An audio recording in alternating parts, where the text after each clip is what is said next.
औज़ुबिल्लाहि मिनश्शैतानिर्रजीम बिस्मिल्लाहिर्रहमानिर्रहीम। इंशाअल्लाह आज के लेक्चर में हम यूकैरियोटिक जीन रेगुलेशन के बारे में पढ़ेंगे। प्रोकैरियोटिक जीन रेगुलेशन हमने डिटेल में डिस्कस किया, तो आज इंशाअल्लाह यूकैरियोटिक जीन रेगुलेशन पढ़ेंगे।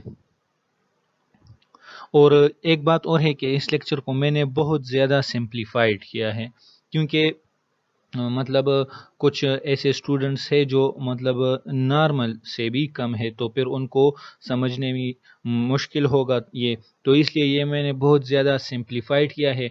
वरना ये बहुत ज़्यादा क्या है, कम्प्लेक्स टॉपिक है, और अगर इसको हम डिटेल में पढ़ना स्टार्ट कर ले तो ये 2 वीक में भी कंप्लीट नहीं हो सकता, क्योंकि इसमें हर सब टॉपिक पर एक बहुत लेंथी डिस्कशन हो सकता है। लेकिन मैंने इसको एक लेक्चर में ही समराइज़ किया है और बहुत सिंपल वर्डिंग में, तो इस पर कंसेप्ट क्लियर कर ले, इम्पोर्टेंट टॉपिक है। Multiple points for eukaryotic gene expression. सारे लेक्चर का समरी जो है वो इस एक स्लाइड में प्रेजेंट है। मतलब वो कौन से मल्टीपल पॉइंट्स है जिस पर हम यूकैरियोटिक का जीन एक्सप्रेशन कंट्रोल कर सकते हैं। तो ये है वो टॉपिक्स पॉइंट्स हैं। तो एक बात जो हमने मतलब फर्स्ट चैप्टर के स्टार्ट में एक्सप्लेन किया था कि यूकैरियोटिक में न्यूक्लियस है, ठीक है, और साइटोप्लाज्म भी है। तो मतलब क्या कि अब न्यूक्लियस में अलग काम होगा और साइटोप्लाज्म में अलग काम होगा। तो एक पॉइंट आपको और क्लियर कर लूँ कि मतलब जो हमारे पास प्रोकैरियोटिक ऑर्गेनिज्म थे वो तो बहुत सिंपल थे और उसमें न्यूक्लियस भी नहीं थी, तो उसमें इतने एडिशनल कंट्रोलिंग पॉइंट नहीं थे रेगुलेशन के। लेकिन यूकैरियोटिक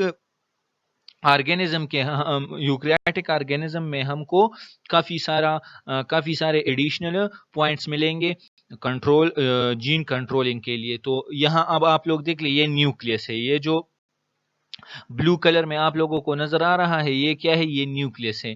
तो फर्स्ट क्या है यूकैरियोटिक का, मतलब यूकैरियोटिक डीएनए जो है वो क्रोमेटिन के फॉर्म में रहता है। मतलब आप लोगों ने ये पढ़ा है ना कि डीएनए जब हिस्टोन प्रोटीन के साथ कंबाइन हो जाता है तो उससे न्यूक्लियोसोम बन जाता है, फिर सोलिनाइड और इस तरह डिफरेंट जो है यूनिट्स बनते जा रहे हैं, और लास्ट में जो है इससे एक क्रोमेटिन बन जाता है।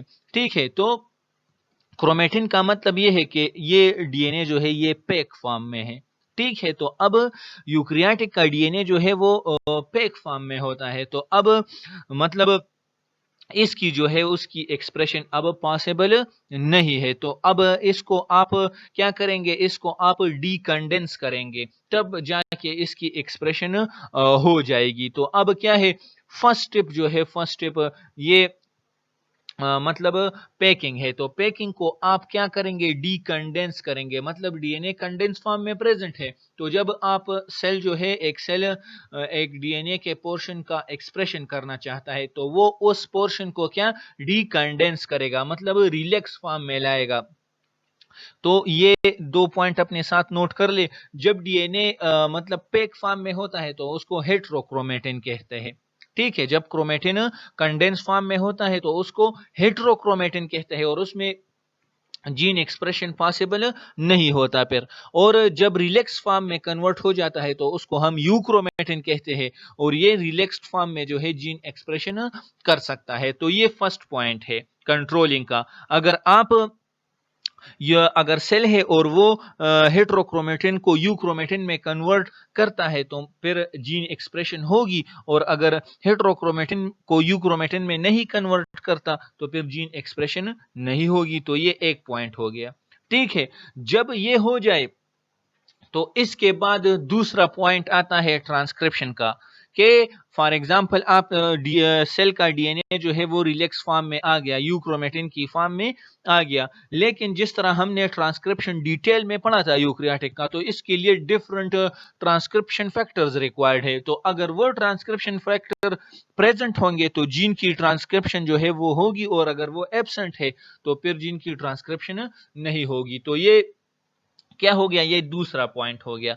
इसके बाद जो है प्रीमेच्योर आरएनए ट्रांसक्रिप्ट, जब आरएनए बन जाए तो ये भी हमने डिस्कस किया था कि यूकैरियोटिक आरएनए में इंट्रॉन और एक्सॉन्स होते हैं, ठीक है। तो अब इंट्रॉन्स जो है वो इससे क्या होंगे, वो इससे रिमूव होंगे, तब उस प्रोसेस को हम क्या कहते हैं, उस प्रोसेस को हम स्प्लाइसिंग कहते हैं।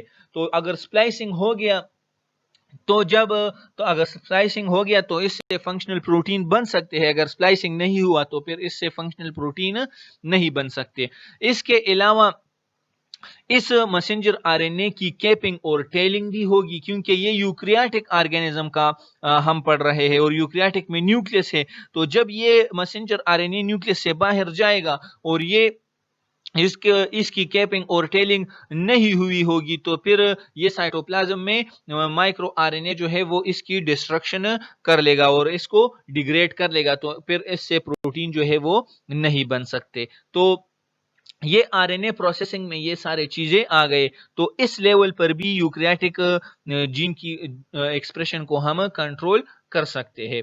इसके बाद जो है आरएनए एक्सपोर्ट एंड लोकलाइजेशन, तो जब आरएनए न्यूक्लियस से बाहर साइटोप्लाज्म में आ जाता है तो क्या होगा, फिर या तो इसकी ट्रांसलेशन होगी, और यहां पर आप लोग देख ले मैसेंजर आरएनए स्टेबिलिटी, दो वर्ड लिखे हैं। तो जब इसकी ट्रांसलेशन होगी तो ट्रांसलेशन के लिए भी different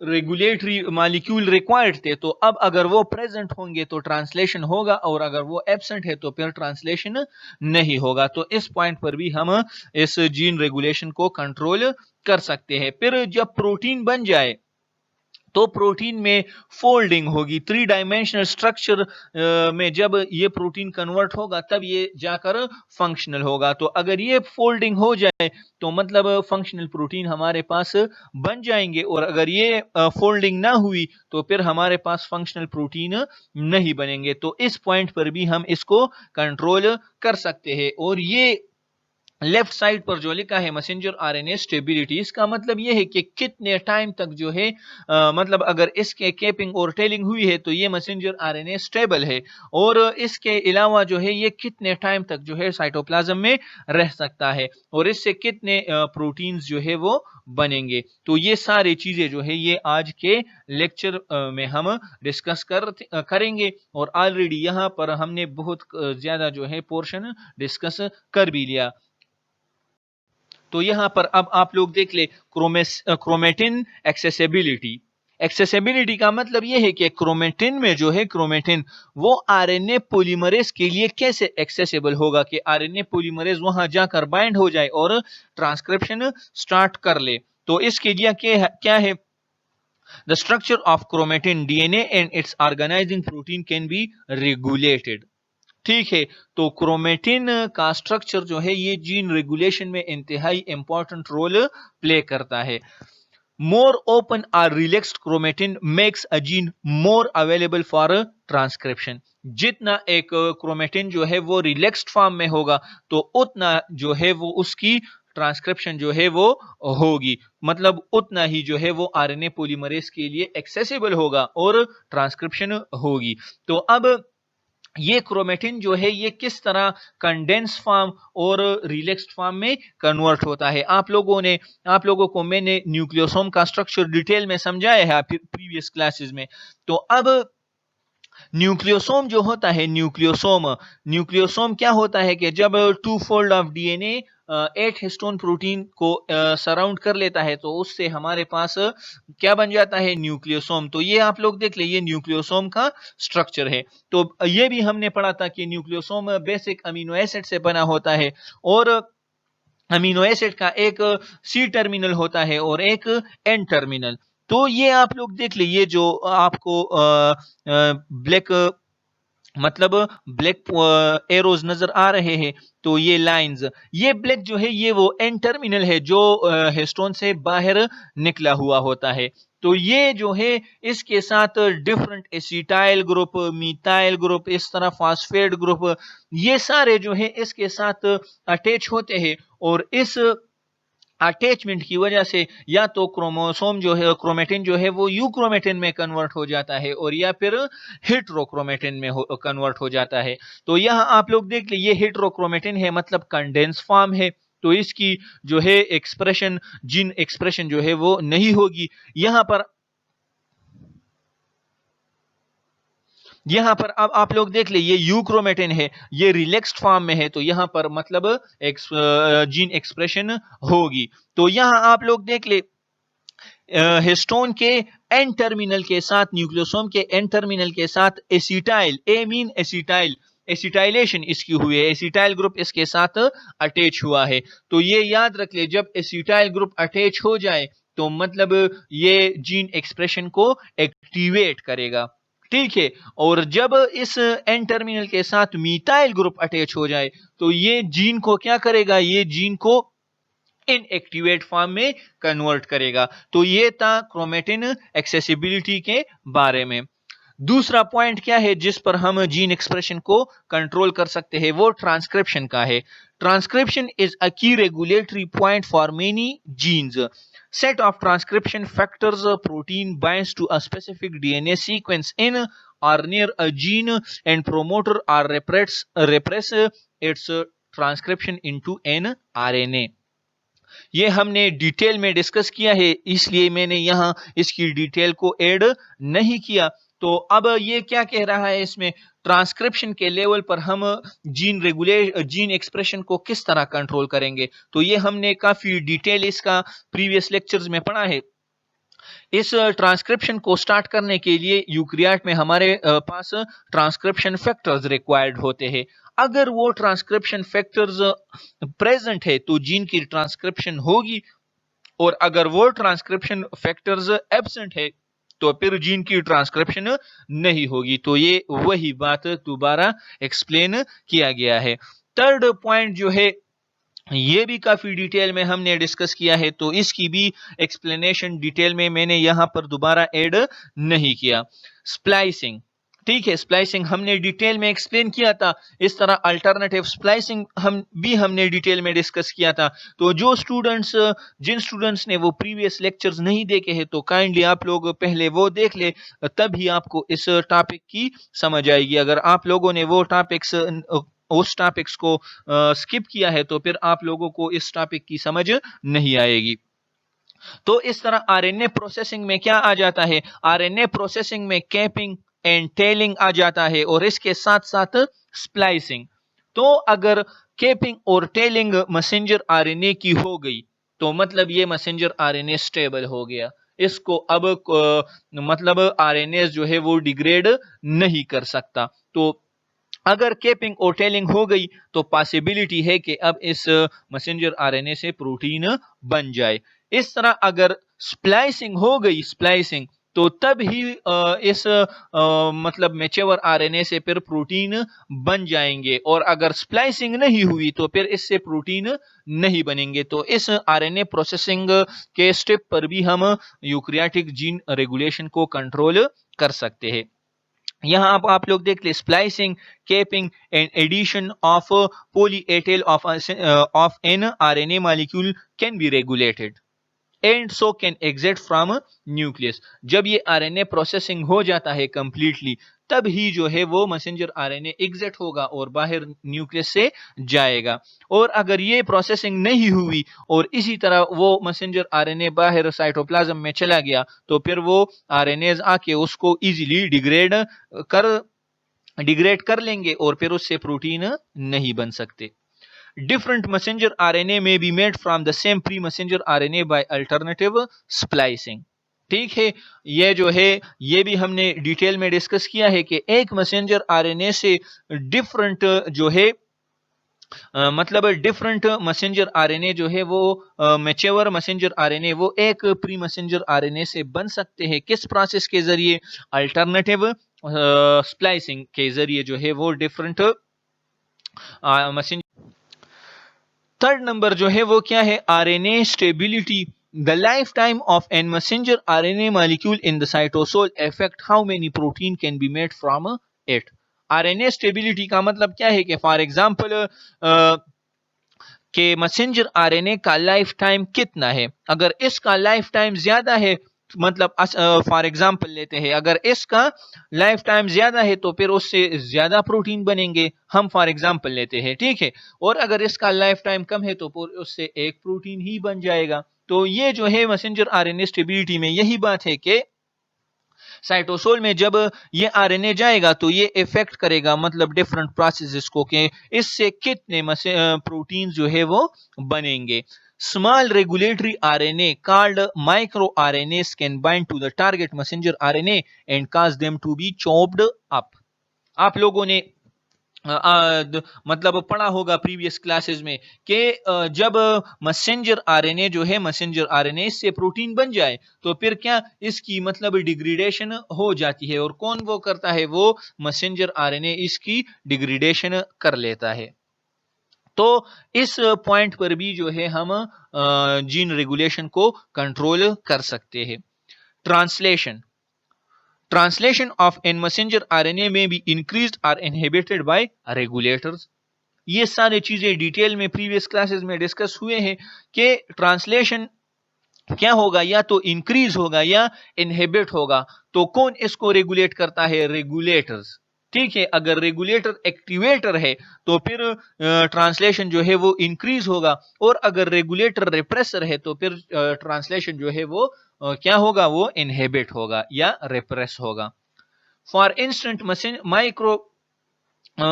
micro messenger RNA, small micro messenger RNA sometimes block translation of their target messenger RNAs rather than causing them to be chopped up.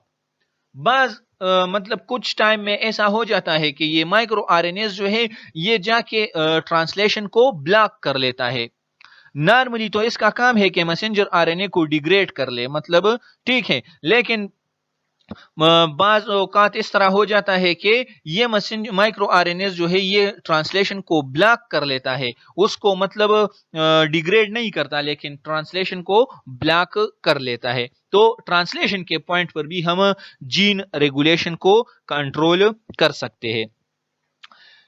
इसके अलावा जो है protein activity, protein can undergo a variety of modification such as being chopped up or tagged up with chemical groups. These modification can be regulated and may affect the activity or behavior of the protein.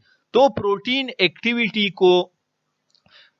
Activity के जरिए भी हम gene expression को control कर सकते हैं। जिस तरह हमने फर्स्ट चैप्टर में पढ़ा था कि primary protein, secondary protein, tertiary protein और क्वाटरनरी प्रोटीन। तो ये मॉडिफिकेशन है सारे प्रोटीन के। जब पॉलीपेप्टाइड चेन बन जाता है तो फिर उसके बाद क्या होता है, इसमें डिफरेंट मॉडिफिकेशन होते हैं, और जब इससे 3 डायमेंशनल स्ट्रक्चर बन जाता है तब ही वो प्रोटीन फंक्शनल हो जाता है। और अगर प्रोटीन फंक्शनल नहीं होता तो फिर ये काम नहीं कर सकता। तो इस प्रोटीन एक्टिविटी के लेवल पर भी हम जीन एक्सप्रेशन को कंट्रोल कर सकते हैं। Although all stages of gene expression can be regulated, इसका मतलब क्या है कि सारे स्टेजेस पर जो है, सारे स्टेप्स या स्टेजेस पर जो है हम जीन एक्सप्रेशन को रेगुलेट कर सकते हैं। The main control point for many genes is transcription. ये मतलब फर्स्ट लेक्चर में भी हमने डिस्कस किया था कि सबसे जो है प्रेफरेबल पॉइंट जीन एक्सप्रेशन की रेगुलेशन के लिए क्या है, वो ट्रांसक्रिप्शन है। Later stages of regulation often refine the gene expression patterns that are roughed out during transcription.